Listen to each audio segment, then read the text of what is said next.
Capítulo 44 – Amarrando as pontas soltas. O grupo partiu logo ao entardecer, antes de o almoço ser servido. O conde Gaelor assumiu a dianteira com o seu andaluz branco, seguido de perto por Siegfried, que dividia a sela com Genvin, pois as escravas não tinham o luxo de uma montaria. Logo atrás vinha Dara e, fechando a fileira, Dorian. Além dos nobres, havia também 8 guardas formando um anel de proteção ao redor deles.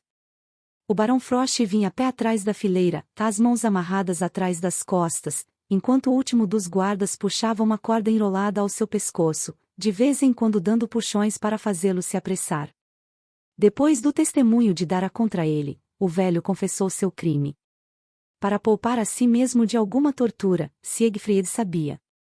E o conde não foi paciente em esperar para dar um fim aos criminosos que enchiam a prisão. Descendo a colina, o rapaz podia ver a primeira de 3 gaiolas de ferro que foram penduradas ao longo da estrada principal do vilarejo. Lá dentro, o velho corcunda que havia sequestrado Mirabel e tantas outras garotas, estava nu, mas vivo, pois a sua punição seria morrer de frio, enquanto os plebeus assistiam e jogavam coisas nele.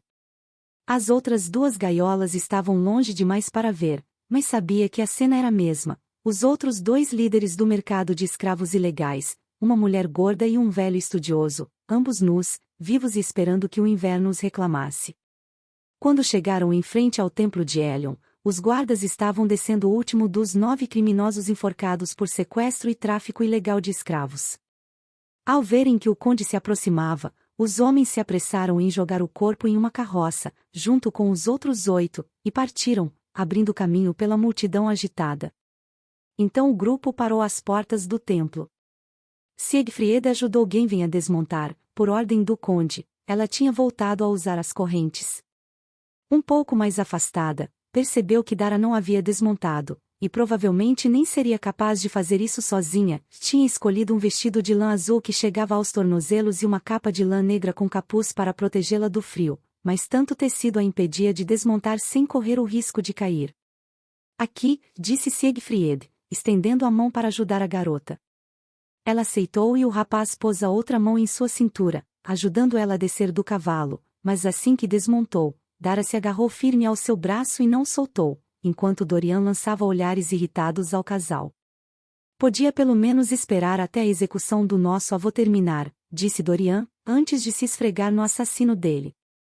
Ela apertou o braço de Siegfried com mais força e escondeu o rosto em seu ombro. Isso apenas deixou seu irmão mais irritado. TSC, puta traidora.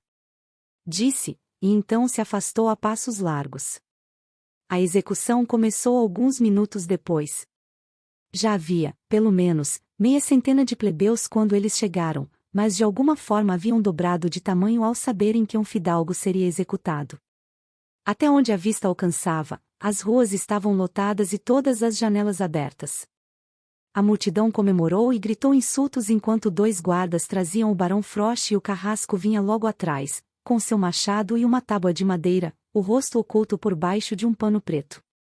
Quando estavam passando ao lado do conde, o lorde fez um gesto, ordenando que parassem, e se aproximou do condenado. Últimas palavras. Quando a guerra começou, disse o barão, recebi uma carta me oferecendo um lugar na hoste do rei Helmut. Se pudesse fazer tudo de novo, teria aceitado. Nada me daria mais prazer do que marchar contra você. O conde sorriu. Terminaríamos de volta aqui, mas pelo menos eu não teria tido de ouvir você reclamando sobre suas malditas terras por 2 anos inteiros. Por falar nisso, não se preocupe, irei tomá-las de volta na primavera.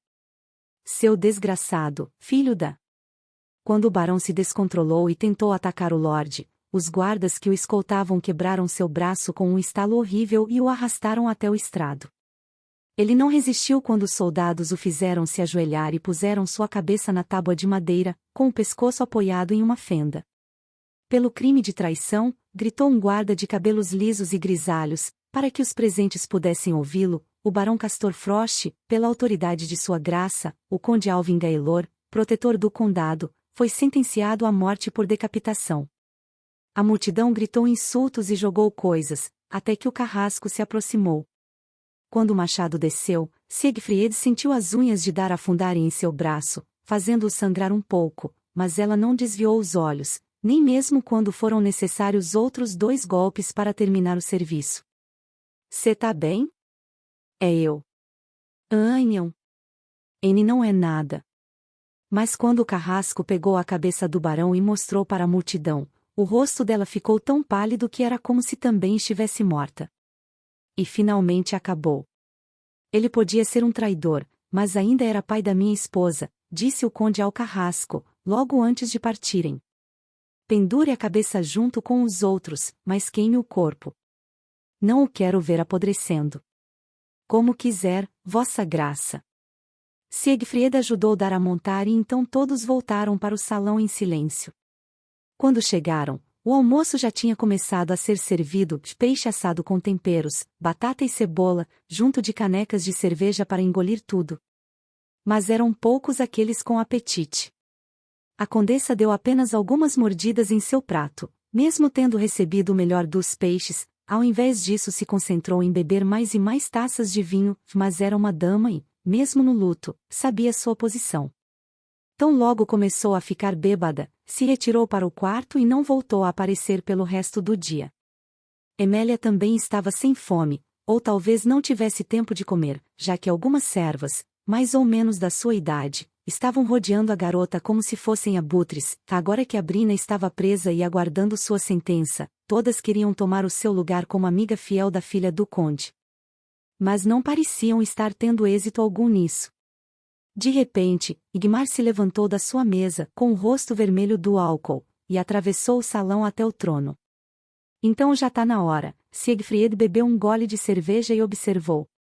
Quando o capitão chegou à fogueira de pedra, se ajoelhou de cabeça baixa e disse bem alto, para que todos pudessem ouvir: Vossa Graça.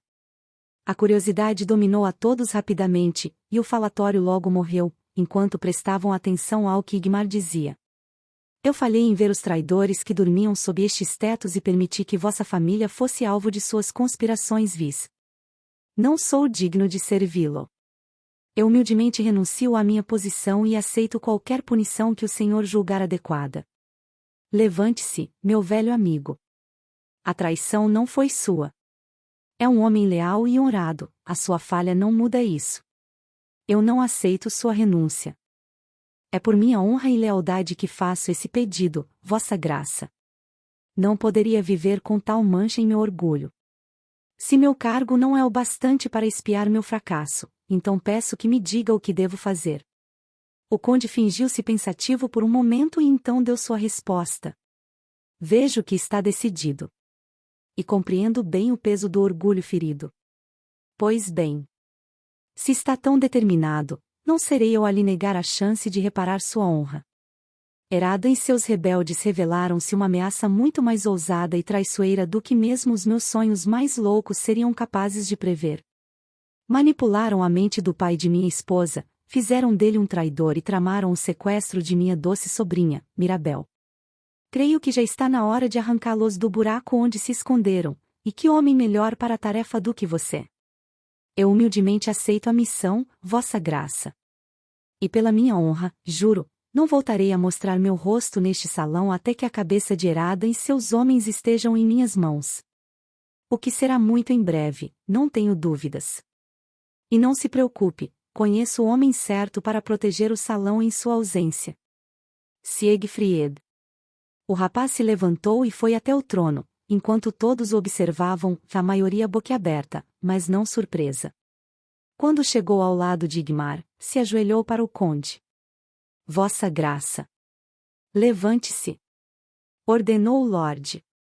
Você pode ser jovem, mas todos nós já fomos um dia. Sua habilidade marcial e lealdade feroz já foram mais que testadas e provadas. Salvou Mirabel e expôs os traidores que nenhum de nós notou. O que me diz, vice-capitão? Agradeço humildemente essa honra, vossa graça, disse Siegfried, como havia ensaiado em sua mente. E juro desempenhar minha função com coragem e lealdade. Igmar se virou para encará-lo, o desgosto e ódio estampados em seus olhos, mas manteve todas as cortesias e apertou a mão do novo vice-capitão. Eu te dou as boas-vindas, irmão. tenho certeza de que vossa graça estará em boas mãos na minha ausência.